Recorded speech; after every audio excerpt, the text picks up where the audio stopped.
I'm Connor Old, and welcome back to another episode of Old's Oscar Countdown. And in this bonus episode released here on a late Friday night, we're going to be talking about the Best Documentary category. These next couple of weeks, as been the past couple of weeks, we've been releasing multiple videos a week, so we're going to have a bit of a different release schedule. But I wanted to do ultimately a different video on each Oscar category, because if you're new to the series, that is what I do every single week, at least once a week, talk about a different Oscar category, do my breakdown, do my predictions. Now that the shortlists have come out, I felt it was an appropriate time to talk about the Best Documentary category. Don't worry, on Monday we're going to have another video and then probably another one after that, and then soon we'll predict the Golden Globes and who I think is going to win there and some reactions, and we're going to start to get some more industry awards as well. So still some categories that I have to cover and give my predictions on. Don't worry, they're coming. We're definitely going to cover all of the categories minus the shorts, because it's always lots of fun to also take a look and do a deep dive on some of the technical categories, as well as the ones that we all like the acting, like directing, of course, like picture. And then I also am going to do a bit of an updated Best Picture rankings in the start of the new year, so keep an eye out for that as well. And as always, you can use the timestamps in the description below to jump around to hear my thoughts on the different movies, or just get an overview of what my predictions are.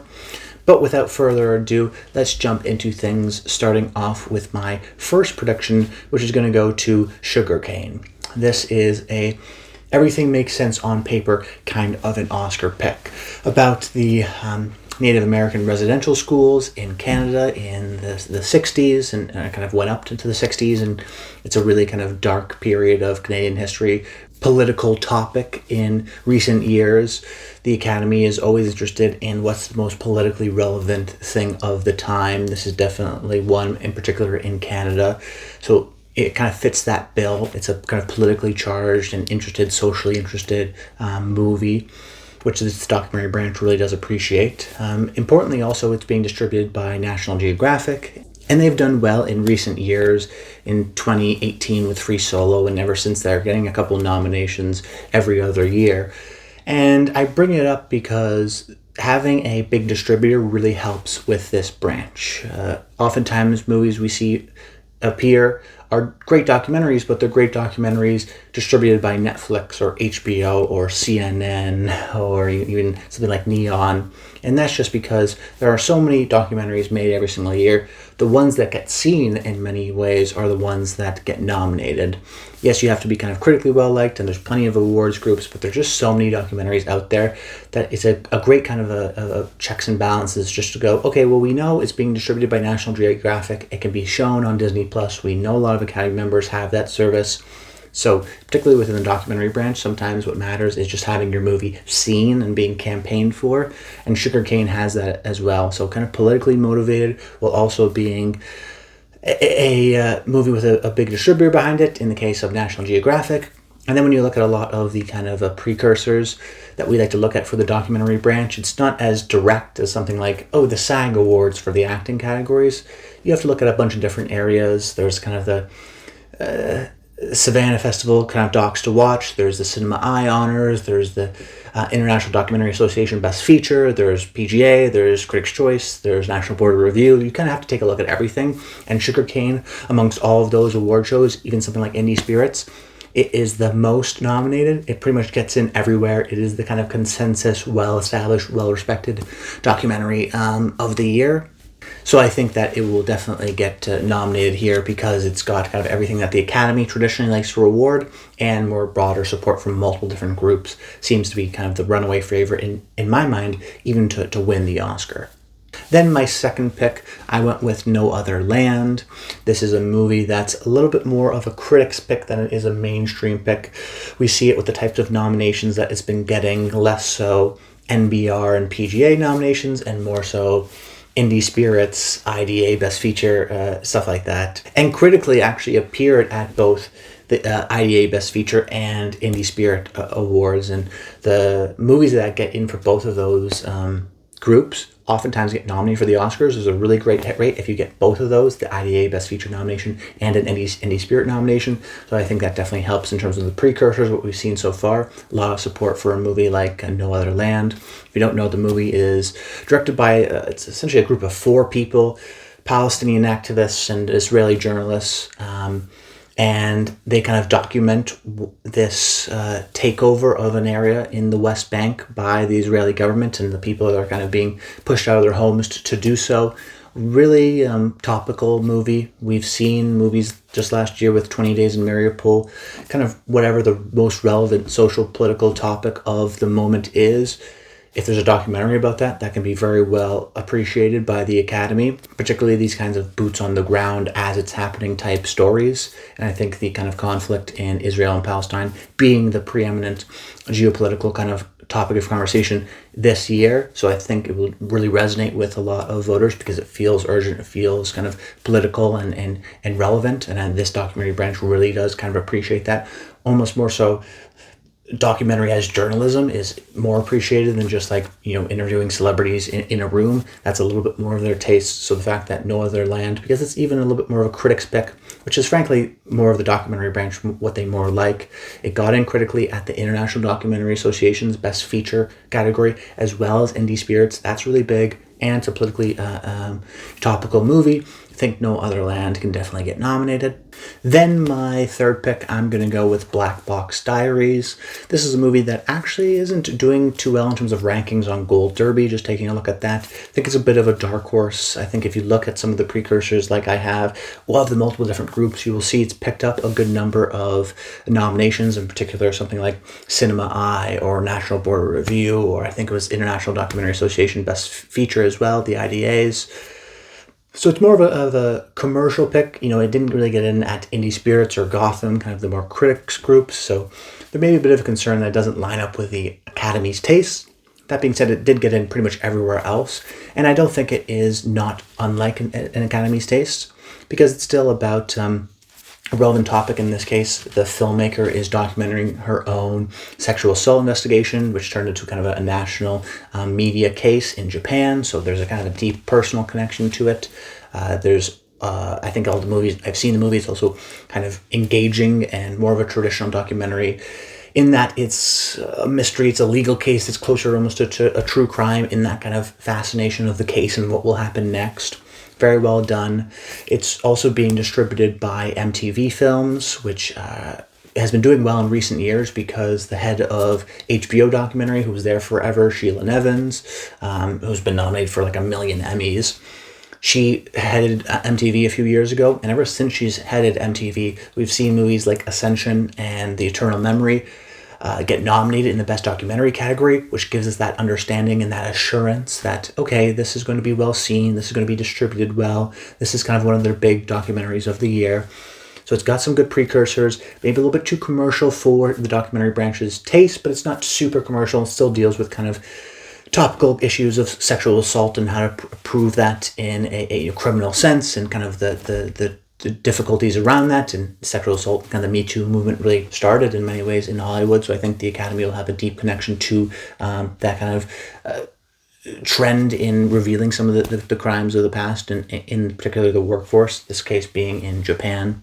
So right now I'm betting mostly on MTV to get this movie seen. I'm betting on Sheila Nevins, and I'm betting on the Academy not wanting to go 100% critics picks, but maybe include one that's a little bit more engaging, that's not just super abstract and odd, and it does have a good number of precursors to date. So Box Diaries, if you're looking for an underdog, I feel I'm actually pretty confident in it.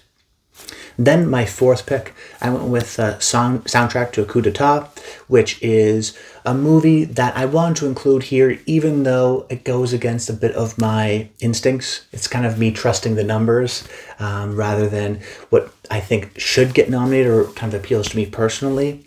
In part just because the movie I find to be very abstract, and I wonder how many members of the Academy will really connect to it. It's essentially about how the assassination in the 60s of this Congolese leader is connected to the start of the Cold War and American jazz music, and there's no talking heads. It's kind of just a collection, 2.5 hours it's long, but a collection of clips and interviews to try to linked together, I guess, almost like a theory of how these things are all kind of interconnected and interrelated.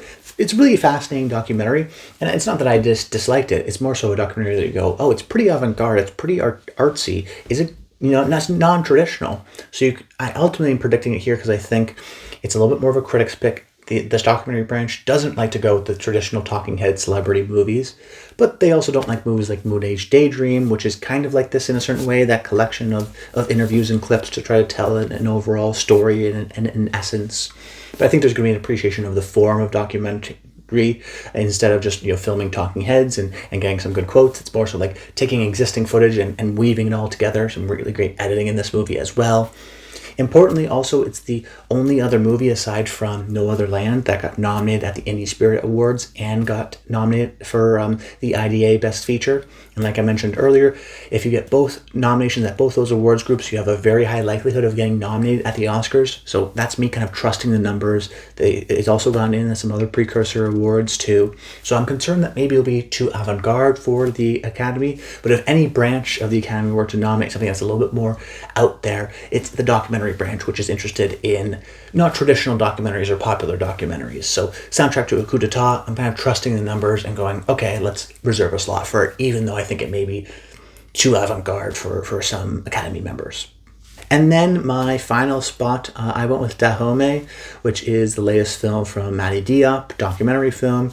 I mentioned it on the last episode we did on Tuesday about how it got crucially nominated in the documentary shortlist, but also got shortlisted in the international feature category, which indicates to me kind of more broader overall support.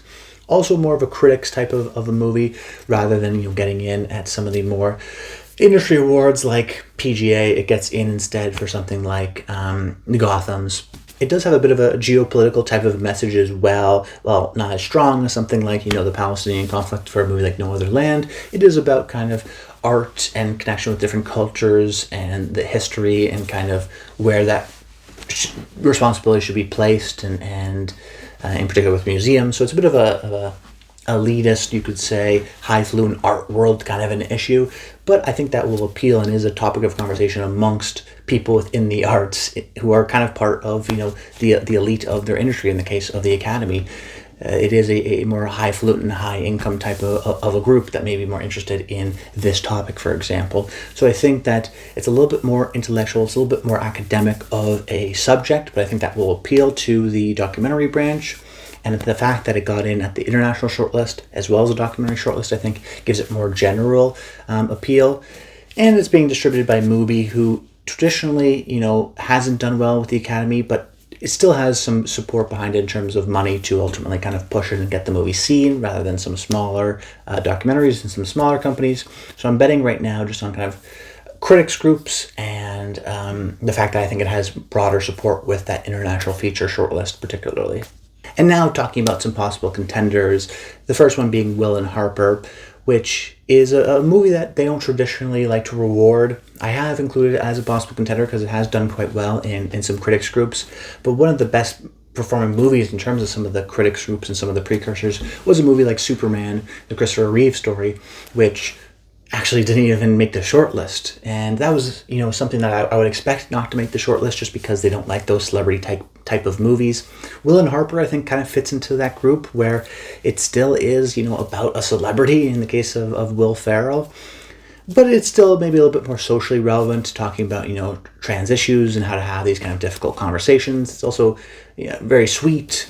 But my concern ultimately is that this is a branch that will reward a movie like 20 Days in Mariupol, on the ground, journalism, hard-hitting issues. And they don't really like to reward or even nominate a movie like Will and Harper, which is sweet and sentimental and heartfelt, but maybe too saccharine and maybe not experimental enough with the form of documentary. So that's my ultimate concern why I have it as a possible contender. But it is Netflix, so maybe they do well this year. But speaking of that, actually my other possible contender is Daughters. So I want to talk about Netflix here, kind of in conjunction with both of them, which is that they were pretty strong, in 2017 with Icarus, and they would get a lot of nominations. But actually in the 2020s, they haven't done as well in terms of getting nominations. They haven't been as strong, where most years in the 2010s, or really 2017 to like 2019, 2020, you'd say, okay, every year there's going to be at least one Netflix documentary that gets nominated. That's really not the case now. I'm concerned a little bit about Daughters. I'm concerned about Will and Harper. Probably Daughters is slightly stronger than Will and Harper, just because it also has some of those precursors, not as much as Will and Harper, but maybe is a little bit more of a traditional type of a documentary nominee. Came out of Sundance, big acquisition, about inmates reconnecting with their daughters in particular. So there's a bit of a social kind of reform versus punishment, criminal justice system in the States conversation that goes on in that movie. So there could be a situation there, but I think actually Will and Harper and Daughters, I don't know if Netflix knows which ones to kind of push, and I feel like it's going to push Will and Harper because it has a little bit of a higher profile, and I think that's going to be a mistake, just because I don't think this documentary branch is going to go for a movie like Will and Harper that's maybe a little bit too traditional, and instead go with a movie like Soundtrack to a Coup d'etat, which is this sprawling 2.5 hour really interesting use of the documentary form, rather than a more traditional celebrity documentary in the case of Will and Harper. But I still want to consider it as a possible contender, because I still think it is a possible contender, and I think it elevates the celebrity documentary, and it's not just talking head. It's a little bit more personal and different than your traditional one, so maybe they will still appreciate that at the end of the day as well. But that's about it. Those are my picks and possible contenders. I'd love to hear your comments and your predictions in the comments down below. But that's about it. Subscribe to the channel. Stay tuned for Monday, where we're going to be doing a video on all the design categories: costume design, production design, makeup and hairstyling. And continue to subscribe, because then there's going to be a video probably Thursday, and then probably Monday after that. So we're going to be really on top of things these next few weeks. So I'd love for you to subscribe and hop on the train and hop on this Oscar journey. But that's about it. Until next time, stay tuned.